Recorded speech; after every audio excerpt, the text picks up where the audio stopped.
சத்தமா ஆமென். நல்ல சத்தமா ஆமென்.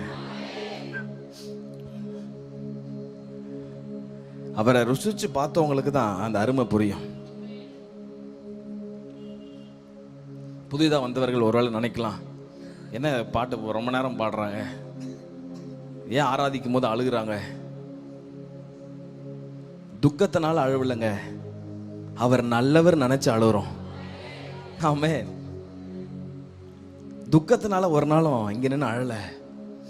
வாழ்க்கையில துக்கம் எல்லாருக்கும் இருக்குது. பேசுற எனக்கும் இருக்கு, கேட்கறவங்களுக்கும் பிரச்சனை இருக்கு. பிரச்சனை இல்லாம நான் இருக்கிறேன்னு சொல்றவங்க கையை உயர்த்துங்க பார்ப்போம். யாருமே இருக்க முடியாது. உலகத்துல பிறந்த எல்லாருக்கும் பிரச்சனை இருக்குது. இது நான் சொல்லல. இந்த உலகத்துல 2000 வருடங்களுக்கு முன்பதாக இந்த உலகத்துக்கு வந்து மனிதனை போலவே இந்த உலகத்துல பாடுகளை அனுபவித்து மரித்த உயிரோடு எழுந்த இயேசு கிறிஸ்து சொல்றாரு, இந்த உலகத்தில் உனக்கு பாடுகள் உண்டு, உபத்திரவம் உண்டு, கண்ணீர் உண்டு, வேதனைலாம் உண்டுப்பா, ஆனா பயப்படாத, நான் உலகத்தை ஜெயிச்சிட்டேன். ஆமே. நல்ல கையை தட்டி ஒரு ஆமே. ஆமே. அல்லேலூயா. க்ளோரி. துக்கத்தினால இங்க நின்று அழலைங்க. துக்கத்தை நினைச்செல்லாம் அழல. அவர் நல்லவர் நினைச்சு ஒவ்வொரு நாளும் அழுதுட்டு இருக்கிறோம். நான் ஜெபம் பண்ண போதெல்லாம் போய் ஆண்டவர் சமூகத்தில் கேட்குற ஒரே ஒரு கேள்வி என்ன, போய் சொல்லும் போதெல்லாம் சொல்லுவேன், ஜெபம் பண்ணுறதுக்கு முன்னாடிலாம் சொல்லுவேன், என்னன்னா, ஆண்டவரே, நான் என் துக்கத்தை நினச்சி என் வாழ்க்கையில் வர பிரச்சனை நினச்சி நான் அழவே கூடாது. என் கண்ணில் இருந்து தண்ணீர் வந்தா அது உங்கள் பிரச்சனத்தின் மூலமாக மட்டும்தான் வரணும். ஆமென். புதிதாக வந்தவர்கள் ஒருவேளை தூரத்துல இருந்து பார்க்கறதுனால ஒருவேளை ஒன்றும் புரியாம இருக்கலாம். அவரை ருசிச்சு பார்க்க பார்க்க பார்க்க அவர் எவரோ நல்லவர் என்பது உங்களுக்கு தெரியுங்க. அல்லேலூயா. சத்தமா அல்லேலூயா. கிறிஸ்தவம் என்பது ஒரு மதம் அல்ல, உண்மையான கடவுளோடு ஒரு உண்மை உறவு தான் கிறிஸ்தவம். ஆமே. மதம்லாம் மனுஷன் கண்டுபிடிச்சது. சத்தமா சொல்லுங்க, உறவு. பக்கத்துல பார்த்து சொல்லுங்க, உறவு. அந்த உறவை தான் ஆண்டு ஏசப்பா விரும்புறார். பக்கத்துல பார்த்து சொல்லுங்க, அந்த உறவை தான் இயேசு விரும்புறார். நீ கிறிஸ்தவத்துக்குள்ள வந்தா இதை மாத்தணும் அதை மாத்தணும் அப்படிலாம் ஒன்றும் கிடையாது. பயப்படாதீங்க. ஐயோ இது உள்ள வந்தா மாத்திருவாங்களோ அப்படிலாம் ஒன்றும் கிடையாது. நான் பாஸ்டருக்காக சந்தோஷப்படுறேன். பெங்களூர் SABCல பைபிள் காலேஜ்லாம் முடிச்சுட்டு இங்கே வந்து ஊழியம் பண்ணுறது ஒரு சாதாரணமான காரியமே கிடையாது. ஆனால் எல்லாத்தையும் விட்டு அவங்க ஊழியம் செஞ்சுட்டு இருக்கிறாங்க. கையை வைத்து ராமன் சொல்லுங்க பாப்பா. இது வரைக்கும் நடத்தினவர் இனி வரும் காலங்களிலே உங்கள் ஊழியத்தை அற்புதமாக நடத்துவார் பாஸ்டர். ஆமென். அவர் உங்களுக்கு துணையா இருப்பார். அவர் உங்களுக்கு துணையா இருப்பார். ஜாயன் மிஷன்ஸ் சர்ச்சுக்கு அவர் துணையா இருப்பார். இங்க வந்திருக்கிற ஒவ்வொரு ஆத்துமாவையும் பார்த்து சொல்றேன், ஏசப்பா உங்களுக்கு துணையா இருப்பார். சத்தமா பக்கத்துல பார்த்து சொல்லுங்க, ஏசப்பா துணையா இருப்பாரு. துணையாளரே சிறகின் நிழலில் தானே கலிகூறுவேன். சொல்லுவீங்களா? துணையாளரே சிறகின் நிழலில் தானே கலிகூறுவேன் கலிகூறுவேன். அவர் உங்களுக்கு துணையா இருப்பார். ஒருவேளை வாழ்க்கையில் அடுத்த ஸ்டெப் நான் என்ன பண்ண போறேனே தெரியல, அடுத்து என்ன நடக்க போகுதுன்னு தெரியல, அடுத்த நாள் காலையில என்ன நடக்க போகுதுன்னு தெரியல அப்படின்னு பலர் இங்க வந்து கேள்வியோடு உட்காந்துருக்கலாம். எவன் வந்து கடங்காரன் வீட்டு வாசல நிற்கப்பான், என்ன கேட்க போறான், என்ன பண்ண போறேன்னு தெரியல, இதுதான் கடைசி ராத்திரி அப்படின்னு ஒருவேளை நீங்க உட்காந்து நீங்க நினைச்சிட்டு இருக்கலாம். ஆனா இயேசுவை நம்பினீங்கன்னா போதும், அவர் உங்களை வாழ வைக்கிற ஒரு கடவுளா இருக்கிறார். ஹல்லேலூயா, ஹல்லேலூயா. இந்த ராத்திரியோட உன் வாழ்க்கை முடிஞ்சு போயிருச்சுன்னு ஒருவேளை பலர் உன்னை பார்த்து சொல்லலாம். ஆனா உன்னை நேசிக்கிற இயேசு கிறிஸ்து இந்த ராத்திரி உன் கையை பிடித்து சொல்லுகிற வார்த்தை, இனிதான்ப்பா வாழ்க்கை ஆரம்பமே, பயப்படாத, இனிதான் ஆரம்பமே.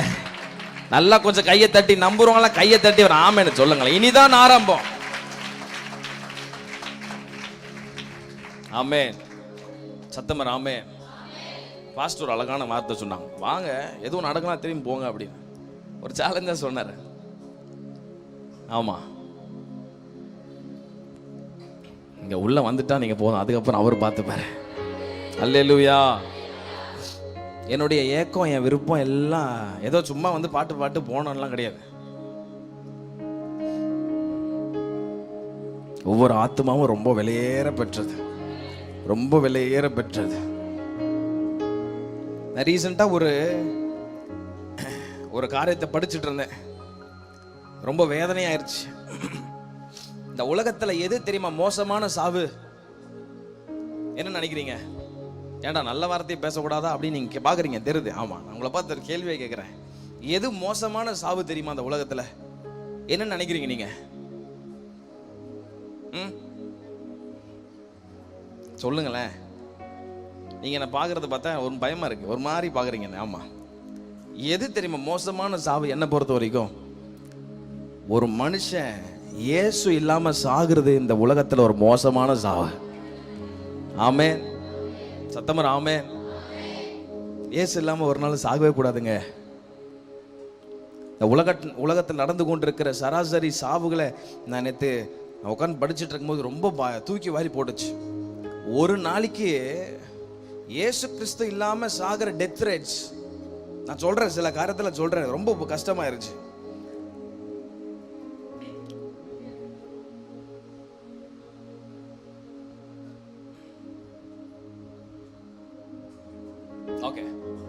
ஒரு வருஷத்துக்கு கிறிஸ்துவை அறியாம சாகிறவங்களுடைய எண்ணிக்கை, மில்லியனுக்கு தமிழ் என்ன பாஸ்? மில்லியன், கோடி வருமோ? கோடி, 10 கோடி. ஓகே, ஒரு வருஷத்துக்கு, நல்ல கவனிங்க, ஒரு வருஷத்துக்கு கிறிஸ்துவை அறியாமல் செத்து போறவங்களுடைய எண்ணிக்கை 55.3 கோடி ஜனங்க ஒரு வருஷத்துக்கு செத்துட்டு இருக்கிறாங்க, கிறிஸ்துவை அறியாதவர்கள். 55 கோடி ஜனம் ஒரு வருஷத்துக்கு கிறிஸ்துவை அறியாதவங்க. ஒரு நாளைக்கு எத்தனை பேர் சாகுறாங்கன்னா 1,51,000 பேர். எத்தனை பேரு? சத்தமா சொல்லுங்களேன். 1,51,000 பேர் இயேசு கிறிஸ்துவை ஏற்றுக்கொள்ளாமல் சாகுகிறவர்களுடைய மரணம் ஒரு நாளைக்கு 1,00,000 பேர் சாகுறான். 1,50,000 பேர் செத்து போறான். ஒரு மணி நேரத்துக்கு 6,000 பேர் செத்துட்டு இருக்கிறாங்க. எத்தனை பேர் சாகுறாங்க? ஒரு மணி நேரத்துக்கு. இதெல்லாம் நீ போய் பார்த்தியா அப்படின்னா, இன்னைக்கு டெக்னாலஜிலாம் நல்லா வளர்ந்துருச்சு, இருக்கிற சென்செக்ஸ்லாம் நம்ம எடுத்து பார்ப்போம் சொன்னா நல்லா அழகாக தெரிஞ்சிடும். ஒரு நாளைக்கு குறைஞ்சபட்சம் 6,000 பேர் சாகுறாங்க கிறிஸ்துவை அறியாம ஏற்றுக்கொள்ளாம. ஒரு ஒரு ஒரு மினிட்டுக்கு 105 பேர் சாகுறாங்களா? எத்தனை பேர்? 100 பேர் சாகுறான். ஒரு நிமிஷத்துக்கு 100 பேர் செத்துட்டு இருக்கிறான்.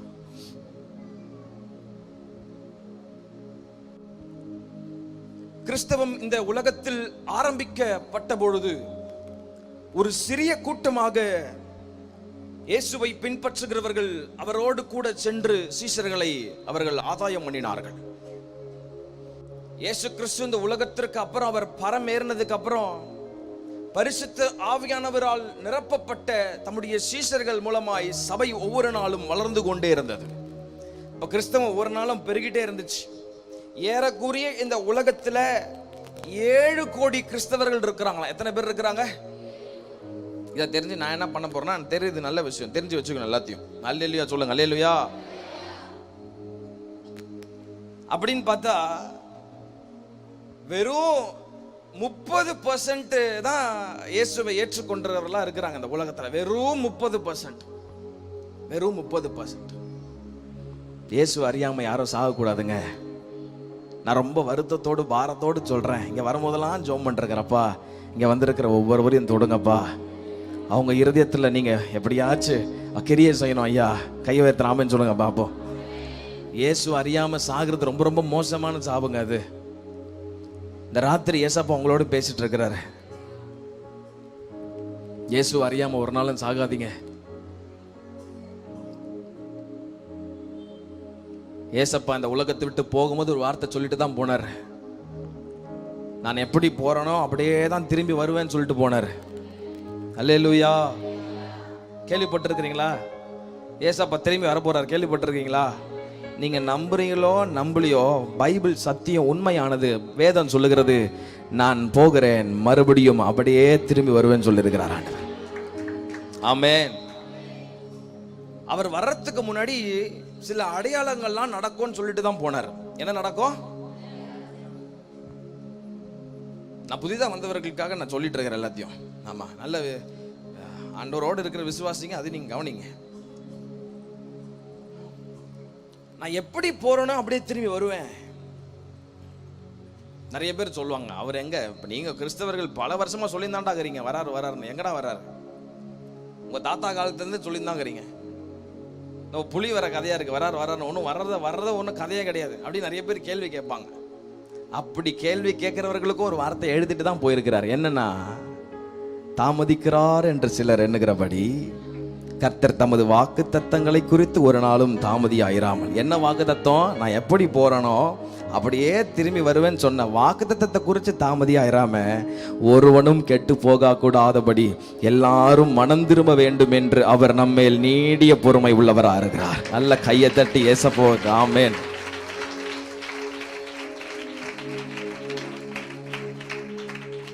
நீடிய பொறுமை உள்ளவராக இருக்கிறார். இப்போ உங்களுக்கு புரியும் நினைக்கிறேன். இன்னும் வரலையானா எல்லாரும் அவரை ஏற்றுக்கொள்ளணும்னு விரும்புறாருங்க. பக்கத்துல பார்த்து சொல்லுங்க, எல்லாரும் அவரை ஏற்றுக்கொள்ளணும். அம்மா, நீங்களாம் அவரை ஏற்றுக்கொள்ளணும் தான் இன்னும் வராம இருக்கிறாரு. ஆமா, நீங்களாம் அவரை ஏற்றுக்கொள்ளணும் வராம இருக்கிறாரு. இல்லை எப்பயோ வந்திருப்பாரு. இந்த உலகத்தில் நடக்கிற உபத்திரவம் பிரச்சனை எல்லாம் பார்த்தா எப்பயோ வந்திருப்பாரு. அப்ப நான் சொன்னேன், அவர் வர்றதுக்கு முன்னாடி சில அடையாளங்கள் நடக்கும் அப்படின்னு பைபிள் போட்டிருக்குது. நல்லா கவனிங்க. நான் கரெக்டா 8:30 மணிக்கு முடிச்சிடுறேன். 8:30 மணிக்கு முடிச்சிடலாமா? 8:30 மணிக்கு முடிச்சலாம் சொல்றவங்க கையை வைத்து ஆமென். என்ன யோசிக்கிறாங்க? 8:30 மணி ஆகுமா? அல்லேலூயா. 15 நிமிஷம் தான் இருக்குது, முடிச்சிடுறேன். சத்தமா கையை உயர்த்துவார். ஓகே சொல்லுங்க பாப்போம். சூப்பர், சீக்கிரம் விட்டுறேன், கவலைப்படாதீங்க. ஆமா, சத்தியத்தை சொல்லிட்டு போனோம், அதுதான் நான் இங்க வந்திருக்கிறேன். அல்லேலூயா. அப்போ ஆண்டவர் சொன்னாரு, சில அடையாளங்கள்லாம் நடக்கும்பா நான் வரத்துக்கு முன்னாடி. நல்லா என்ன கவனிங்க. சில அடையாளங்கள், அவர் சொன்ன காரியங்கள் எல்லாம் இந்த உலகத்தில் நடந்து கொண்டிருக்கிறது. ஒவ்வொரு தீர்க்க தரிசனங்களும் திட்டமும் துல்லியமாக நிறைவேறி கொண்டிருக்கிற கடைசி காலத்தில் நாம் வாழ்ந்து கொண்டிருக்கிறோம். ஆமே. அவர் சொன்ன அநேக அடையாளங்கள் இல்லை, நான் சிலது மாத்திரம் உங்களுக்கு புரியுற மாதிரி நான் சொல்லிடுறேன். அவர் சொன்னாரு, யுத்தங்களின் செய்திகளையும் கேள்விப்படுவீர்கள், ஆங்காங்கே பூமி அதிர்ச்சிகள் உண்டாகும், கொள்ளை நோய்கள் உண்டாகும் சொன்னாரு. இன்னொரு வார்த்தை அழகா பைபிள்ல எழுதப்பட்டிருக்கிறது. என்னன்னா, மருத்துவருக்கு அடங்காத கொடிய நோய்கள் கடைசி நாட்களில் உண்டாகும் என்று பைபிள் போட்டிருக்கிறது. கை வைத்து ஆமென் சொல்லுங்க பாப்போம். யுத்தங்களின் செய்திகளையும் கேள்விப்படுறோமா? நியூஸ் பாக்குறீங்களா? எல்லாரும் பாக்குறோம், கேள்விப்பட்டுட்டு தான் இருக்கிறோம். மருத்துவருக்கு அடங்காத கொள்ளை நோய்கள் உண்டாகும் அப்படின்னு போட்டிருக்குது பைபிள். நடந்துச்சா? எங்க நடந்துச்சாங்க? பாழா போன கொரோனா வந்து உலகத்தில் இருக்கிற பாதி பேரை தூக்கிட்டு போயிருச்சு. இன்னும் முடிஞ்ச பாடா தெரியல. ராஜ்யத்திற்கு விரோதமா ராஜ்யம் எழுமோன்னு போட்டிருக்குது. ரஷ்யா யுக்ரைன் வார் போயிட்டு தான் இருக்குது, இன்னும் முடியல. அன்பு தணிந்து போகிற காலம் வரும்னு போட்டிருக்குது பைபிள்ல. அன்பு தணிந்து போயிருச்சு. பெற்றோர்களுக்கு விரோதமா பிள்ளைகள் எழும்பிட்டாங்க, பிள்ளைகளுக்கு விரோதமா பெற்றோர்கள் எழும்பிட்டாங்க. உண்மையான பாசம் எங்கேயும் இல்ல. எல்லா இடத்துலயும் மரண ஓலங்கள் கேட்டு கொண்டிருக்கிறது. எல்லா உலகத்துல கொஞ்சம் நீங்க நின்று உங்க எல்லா இடத்தையும் திரும்பி பார்த்தீங்கன்னா, எந்த பக்கம் திரும்பினாலும் போராட்டம், பிரச்சனை, வெடிகுண்டு, பூகம்பம், அதிர்ச்சி, எல்லாம் இப்படிப்பட்ட செய்தி தான். நான் சொல்றது உண்மையா? நான் உண்மைன்னு சொல்றேன், கையை உயர்த்து. உண்மை. ஆண்டவர் சொன்னாரு, இவைகள் எல்லாம் வேதனைக்கு ஆரம்பம். எதுக்கு ஆரம்பம்? நான் வர்றதுக்கு முன்னாடி இப்படிப்பட்ட சில காரியங்கள் நடக்கும், அடையாளம் நடக்கும். எச்சரிக்கையாயிருன்னு கர்த்தர் சொல்றாரு. எச்சரிக்கையாயிரு. நான் சீக்கிரம் வரப்போறேன், இந்த உலகத்திற்கு வரப்போறேன். இந்த உலகத்திற்கு நியாயம் கொடுக்க நான் வரப்போறேன். அதனாலதான் ஏசப்பா இன்னைக்கு உங்ககிட்ட சொல்றாரு, உன்னுடைய உள்ளத்துல நான் பிறக்க விரும்புறேன்பா. அல்லேலூயா. பைபிள் ஒரு அழகான வசனம் இருக்கு. பவுல் அப்படின்னு ஒரு மனுஷன் இருந்தார். அவர் ஒரு வார்த்தை எழுதுறாரு. கலாத்தியர் எழுதின புஸ்தகம் 4ஆம் அதிகாரம் நினைக்கிறேன். நீங்க அப்புறம் போய் வீட்டில் படிச்சு பாருங்க, நேரம் இல்லாதனால நான் கடகடன்னு சொல்லிடுறேன். ஒரு வார்த்தை அழகா சொல்றாரு. என்னன்னா, கிறிஸ்து உங்களில் உருவாக வேண்டும் என்று நான் கர்ப்ப வேதனைப்படுகிறேன் அப்படின்னு சொல்றாரு. என்ன சொல்றாரு? கிறிஸ்து உங்க உள்ளத்துல பிறக்கணும்னு சொல்லிட்டு நான் என்ன வேதனை படுறேன்னா, சத்தமா சொல்லுங்களேன். அம்மா மார்களுக்கு தெரியும் கர்ப்ப வேதனை என்னன்னு. எவ்வளவு பெரிய போராட்டம், 10 மாசம் அந்த குழந்தைய வச்சு காப்பாத்துறதுக்குள்ளே. அப்போ அந்த மனுஷன் எழுதுறாரு, கிறிஸ்து உங்களில் உருவாக வேண்டும் என்று நான் கர்ப்ப வேதனைப்படுகிறேன், கர்ப்ப வேதனைப்படுறேன். இன்னைக்கு என்னுடைய வேதனைலாம் என்னன்னா, இங்க இருக்கு புதிதா வந்திருக்கிற எல்லாருக்கும் உங்க உள்ளத்துல ஏசப்பா பிறக்கணும்னு விரும்புறாரு. அதுதான் என் பாரம். கைவத்திராமன்னு சொல்லுங்க பாப்போம். ஏதோ வந்தீங்க போனீங்க, நல்லா இருந்துச்சு, பாட்டு பாடினாங்க, சூப்பரா இருக்குது, அப்புறம் வீட்டுக்கு போயிடும். அது கிடையாதுங்க. உங்க உள்ள மாறணும். உண்மையான சந்தோஷம் வேணும். சந்தோஷம் வேணும் தானே? உண்மையா சந்தோஷம் வேணும் தானே? கிறிஸ்து உங்க உள்ளத்துல பிறக்கணும்னு ஆசைப்படுறாரு. இன்னைக்கு அவர் அந்த உண்மை கடவுளே இன்னைக்கு இறங்கி வந்து உங்களை பார்த்து கேட்கிறாரு, உங்க உள்ளத்துல அவருக்கு ஒரு இடம் கொடுப்பீங்களா? இடம் கொடுப்பீங்களா? இடம் கொடுப்பீங்களா? உங்க உள்ளத்துல பிறக்கணும்னு ஆசைப்படுறாரு. அவர் உங்க உள்ளத்துல வந்துட்டா போதும், எல்லா சாபம் நீங்கிறோம். உங்க குடும்பத்திற்கு விரோதமா அநேகர் பண்ணியிருந்த எல்லா பில்லி சூனியம் சூழ்ச்சிகள், உங்களுக்கு விரோதமா எழும்பி பலவிதமான காரியங்களை செய்த எல்லா காரியம் மறைஞ்சிரும். தீராத வியாதி மறையும். சமாதானமே இல்லையே வாழ்க்கையிலன்னு சொல்லி தத்தளித்து கொண்டிருக்கிற குடும்பங்களிலே சமாதானம் கிடைக்கும். உங்க வாழ்க்கையை ரொம்ப அழகா மாற்றி அவர் வரும்போது உங்களையும் அவரோடு கூட சேர்த்து கூட்டிட்டு போயிடுவார். அல்லேலூயா. இயேசு இல்லாம ஒரு நாள் ஒரு மனுஷனும் சாகக்கூடாதுங்க. இந்த உலகத்துல ஒவ்வொரு சாவு சத்தம் என் காதுல கேட்கும் போது எனக்குள்ள வேதனை இருக்கும். செத்து போயிட்டாங்களேன்னு ஒரு பக்கம் வேதனை இருக்கும், இன்னொரு வேதனை அவன் இயேசு வரைஞ்சானா இல்லையா. இந்த உலகத்தோடு என் வாழ்க்கை முடிஞ்சு போச்சுன்னு நினைச்சீங்கன்னா கிடையாதுங்க. அம்மா சொல்றேன், மரணத்திற்கு பிறகு ஒரு வாழ்க்கை இருக்கிறது. என்னடா சொல்ற, புதுசாகுதே அப்படின்னா, எல்லா மதங்களும் ஒரு காரியத்தை சொல்லும். மரணத்திற்கு அப்புறம் ஒண்ணு மோட்சம், அப்புறம் சத்தமா சொல்லுங்க. எல்லா மதங்களும் ஒரு குறிப்பிட்ட அந்த காரியத்தை பிரசங்கித்துக் கொண்டுதான் இருக்கிறார்கள். ஒரு மனிதன் இந்த உலகத்தில் மரணமடைந்த பின்பு அவன் நல்லவனா இருந்தா ஒருவேளை மோட்சத்துக்கு போயிடுவான், பாவம் செஞ்சிருந்தா அவன் நரகத்துக்கு போயிடுவான். எல்லா மதங்களும் இதை சொல்றாங்க. ஆனா ஒருத்தர் தான் சொன்னாரு, அந்த மோட்சத்துக்கு போற வழியே நான் தான்ப்பா, அதுதான் இயேசு கிறிஸ்து. அல்லேலூயா, அல்லேலூயா. நானே வழியும் சத்தியமும் ஜீவனுமாய் இருக்கிறேன். அவர் உங்க உள்ளத்துல பிறக்கணும்னு ஆசைப்படுறாரு. அவர் பேசுறத உங்களால கேட்க முடியலையா? அவருடைய ஏக்கத்தை உங்களால புரிஞ்சுக்க முடியலையா? இங்க வந்திருக்கிற எல்லாருடைய உள்ளத்துல பிறக்கணும்னு ஆசைப்படுறாரு. எத்தனை பேர் இடம் கொடுக்க ஆயத்தமா இருக்கிறீங்க? நீங்க இன்னைக்கே வந்து நான் கேட்கும் போது ரிப்ளை சொல்லணும்னு அவசியமே இல்லை.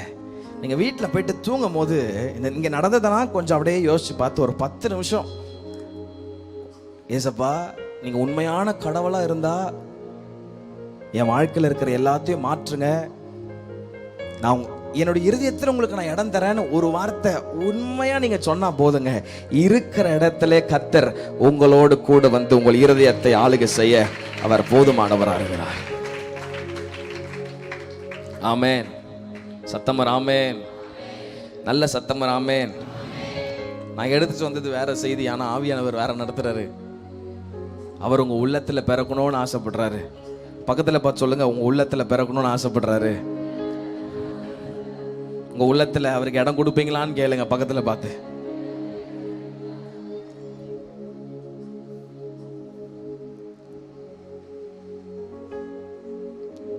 நான் ரீசெண்டா ஃபேஸ்புக்கில் முகநூலில் ஒரு காரியத்தை பார்த்துட்டு இருந்தேன். அது உண்மையா பொய்யான்னு தெரியல. அதில் இருக்கிற செய்தியை மட்டும் நான் சொல்லி இன்னும் 10 நிமிடம் இருக்கு, நான் முடிச்சிடுறேன்.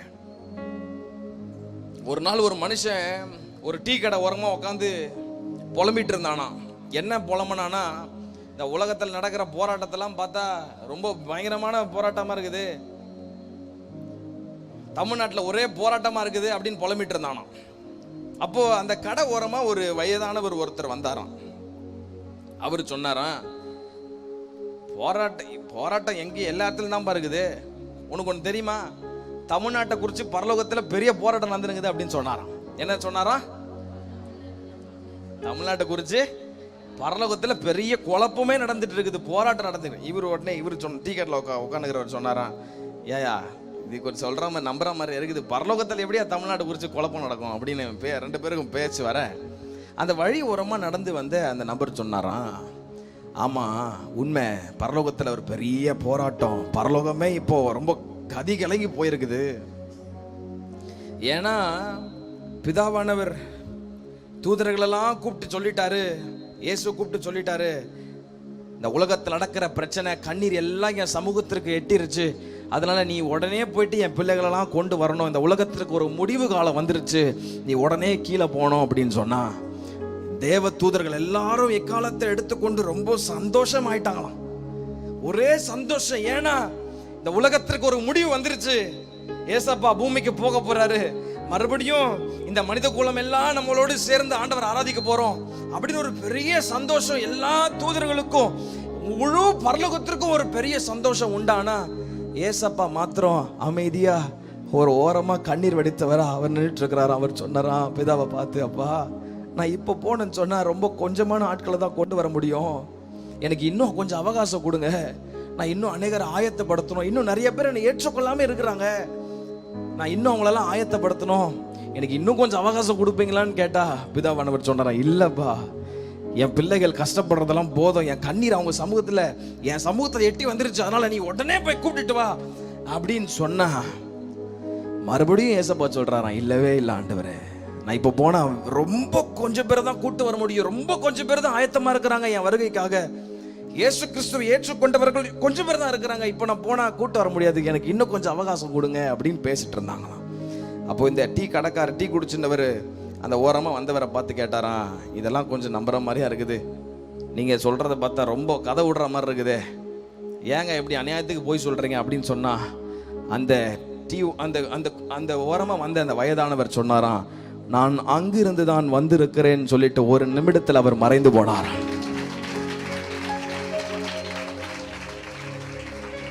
இது எந்த அளவுக்கு உண்மையா பொய்யான்னு எனக்கு தெரியல, ஆனா எனக்கு ஒண்ணு தெரியும், போறேன்னு சொன்னவர் மறுபடியும் சீக்கிரத்துல திரும்பி வர போகிறார். இந்த ராத்திரி நான் போறதுக்கு முன்னாடி உங்களை பார்த்து ஒரு கேள்வி கேட்கிறேன். நான் கேட்கிறேன்னு சொல்றதை விட அந்த உண்மையான கடவுளே கேட்கிறாரு, உங்க உள்ளத்துல அவர் பிறக்க விரும்புகிறார், அதற்கு இடம் கொடுப்பியான்னு கேட்கிறாரு. இயேசு அறியாம சாகக்கூடாதுயா, அது மோசமான மரணம், அது இந்த உலகத்துல என் வாழ்க்கை முடிஞ்சிருச்சுன்னு நினைச்சீங்கன்னா இல்ல, இயேசுவை ஏற்றுக்கொண்டவர்கள் மாத்திரம்தான் பரலோகத்திற்கு செல்ல முடியும். பைபிள் சொல்லுது, சத்தியம் சொல்லுது, இயேசுவை ஏற்றுக்கொள்ளாதவர்கள் அக்கினி நரகத்திலே, இரண்டாவது மரணம் என்று சொல்லப்படுகிற அக்கினி நரகத்திலே அவர்கள் தள்ளப்படுவார்கள். அந்த அக்கினி மரணத்திற்கு முடிவு அல்ல, காலங்காலம் அங்கதான் இருக்கணும் அந்த பொல்லாத பிசாசனோட. அதனாலதான் ரொம்ப பாரத்தோட நான் கேட்கிறேன், இயேசு அறியாம யாரும் சாகக்கூடாது, இயேசு அறியாம யாரும் சாகக்கூடாது. ஒரு நாளைக்கு எத்தனை பேர் செத்து போயிட்டு இருக்கிறான் ஆண்டவர் அறியாம. நான் ஒரு நாளும் ஜெபம் பண்றேன், ஆண்டவரே என்னுடைய தமிழ்நாடு இயேசுவுக்கு சொந்தமாய் மாறணும், என் இந்தியா இயேசுவுக்கு சொந்தமாய் மாறணும். ஒவ்வொரு நாளும் அழுதுட்டு இருக்கிற ஆண்டவர் சமூகத்தில்.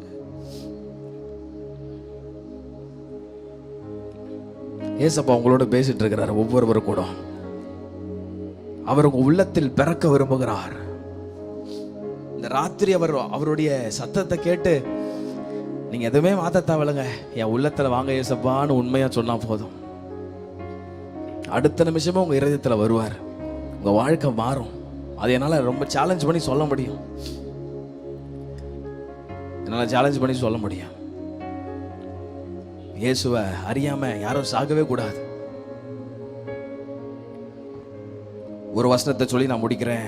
மத்தேயு சுவிசேஷ புஸ்தகம் 24ஆம் அதிகாரம் 14ஆம் வசனம். யாரா ஒருத்தர் வாசிங்க பார்ப்போம். மத்தேயு சுவிசேஷ புஸ்தகம் 24ஆம் அதிகாரம் 14ஆம் வசனம். ராஜ்யத்தினுடைய இந்த சுவிசேஷம், ராஜ்யத்தினுடைய இந்த சுவிசேஷம் பூலோகம் எங்கும் உள்ள சகல ஜாதிகளுக்கும் சாட்சியாக பிரசங்கிக்கப்படும். அப்பொழுது முடிவு வரும். சத்தம் அல்லேலூயா. ராஜ்யத்தின் சுவிசேஷம் என்ன சுவிசேஷம்? நான் உள்ள நேரம் சொல்லிட்டு இருக்கிறேன். அதான் சுவிசேஷம், நற்செய்தி. இயேசுதான் ஜீவன், இயேசுதான் பரலோகத்துக்கு வழின்னு சொல்லிட்டு இருக்கிறனே. இந்த செய்தி பூமியில் உள்ள சகல ஜாதிகளுக்கும் பிரசங்கிக்கப்படும். ஆங்கிலத்தில் ரொம்ப அழகா போட்டிருக்கு, and this gospel of kingdom will be preached in all the world as a witness to all the nations.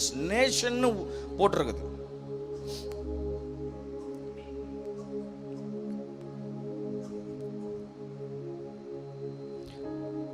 will be preached to all the nations. ஜாதிகளுக்கு இந்த சத்தம் பிரசங்கிக்கப்படும். ஜாதி என்பது ஒரு கூட்ட ஜனத்தை அது குறிப்பிட்டு காட்டுகிறது. ஒரு கூட்ட ஜனம். உங்களுக்கு புரியுற மாதிரினா, நம்ம இந்தியா மேப் எடுத்துட்டீங்கன்னா ஜம்மு அண்ட் காஷ்மீர் அது ஒரு கூட்ட ஜனம், ஹரியானா அது ஒரு கூட்ட ஜனம், தமிழ்நாடு ஒரு கூட்ட ஜனம், கேரளா ஒரு கூட்ட ஜனம்.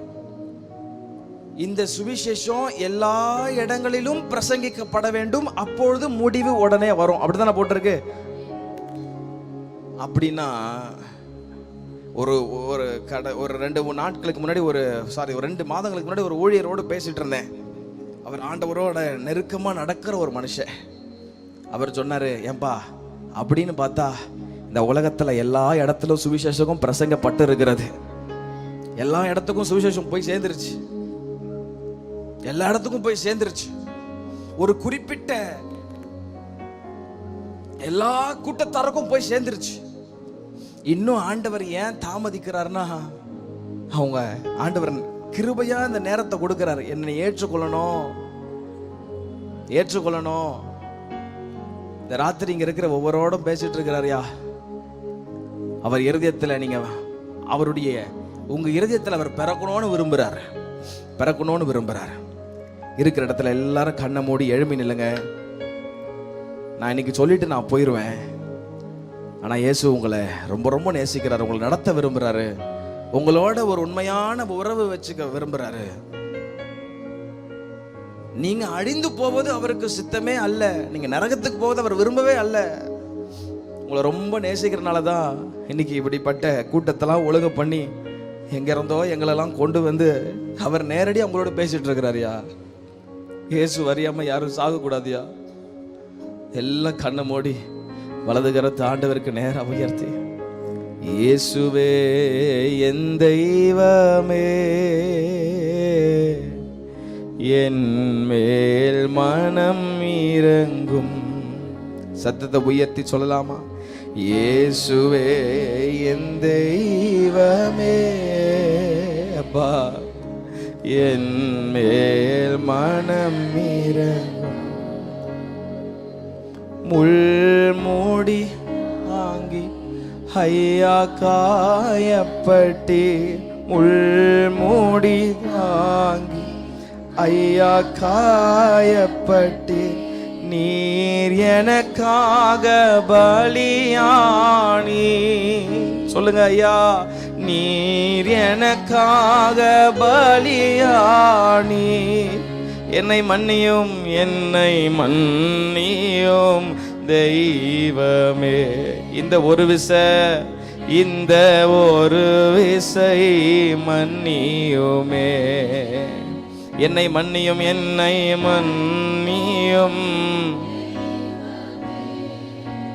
ஏசையா, இந்த ஒரு விசை மன்னியுமே.